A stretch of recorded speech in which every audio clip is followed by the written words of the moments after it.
గంటా శ్రీనివాసరావు గారు,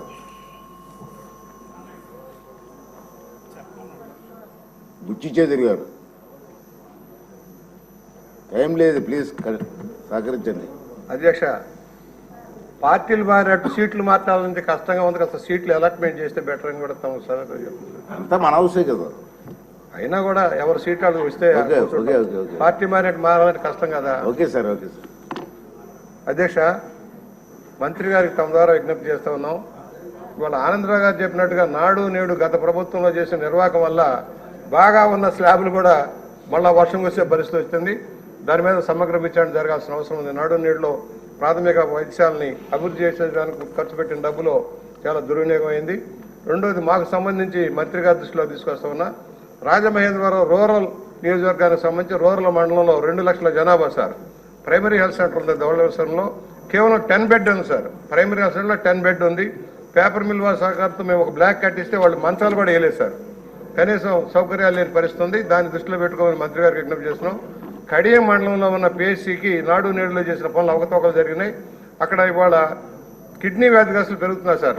government district head క్వార్టర్కి వెళ్తే వెయిటింగ్ లిస్ట్ పెరుగుతూ ఉంది. మేము దాతల సహకారంతో భవనం కడతానికి సిద్ధపడుతూ ఉన్నాం.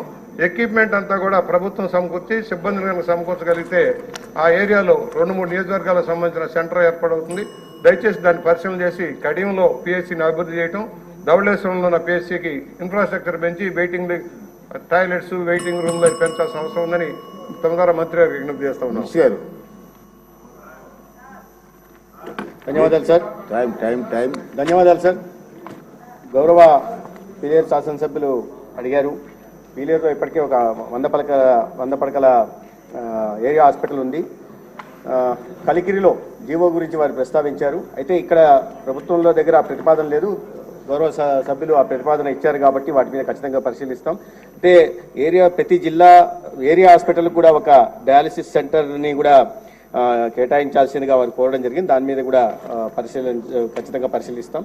అదేవిధంగా గౌరవ కొవ్వూరు శాసనసభ్యులు వెంకటేశ్వరరావు గారు అడిగారు, కొవ్వూరులో 50 పడకల సిఎస్సి ఉంది, దాన్ని 100 పడకల సిఎస్సిగా చేయాల్సిన అవసరం ఉందని, లోడు ఎక్కువ ఉంది, ఓపీ ఐపీ ఎక్కువ ఉందని. అయితే ఇక్కడ సమస్య ఏంటంటే అధ్యక్ష, కొవ్వూరు రాజమండ్రి లాంటి పట్టణానికి మరీ పక్కనే ఉండడం, అక్కడ టీచింగ్ హాస్పిటల్ ఉండడం కారణంగా మరీ పక్కన చాలా దగ్గరలో ఉంది కాబట్టి 4-5 కిలోమీటర్ల దూరంలో ఉంది కాబట్టి అయినప్పటికీ కూడా ప్రతిపాదనని పరిశీలించే ప్రయత్నం చేస్తాం. వారు అన్నట్టుగా రిక్రూట్మెంట్ చేపట్టాల్సిన అవసరం ఉంది.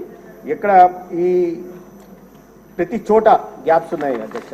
ఏ సిఎస్సి తీసుకున్నా, ఏ ఏరియా హాస్పిటల్ తీసుకున్నా, డిస్ట్రిక్ట్ హాస్పిటల్ తీసుకున్నా ప్రతి చోట కొరత ఉంది. ఒక ఆడిట్ కూడా చేయిస్తున్నాం. సిబ్బంది కొరత ఎంత శాతం ఉందని చెప్పి ప్రతి చోట చూస్తున్నాం. అదేవిధంగా వారు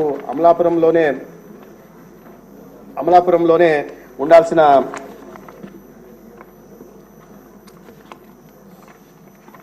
సిబ్బంది 96 అయితే 79 మందే ఉన్నారు. ప్రతి ఆసుపత్రిలో గత ప్రభుత్వం కారణంగా ఈ సిబ్బంది కొరత ఉంది. అయితే వారు కొన్ని చేయాల్సిన మోడర్నైజేషన్ గురించి, చేయాల్సిన పనుల గురించి చెప్పారు. గతంలో అడ్మినిస్ట్రేటివ్ శాంక్షన్ 5,76,00,000కి అయింది. అగ్రిమెంట్ మాత్రం 4,06,00,000కి మాత్రమే అయింది అధ్యక్ష.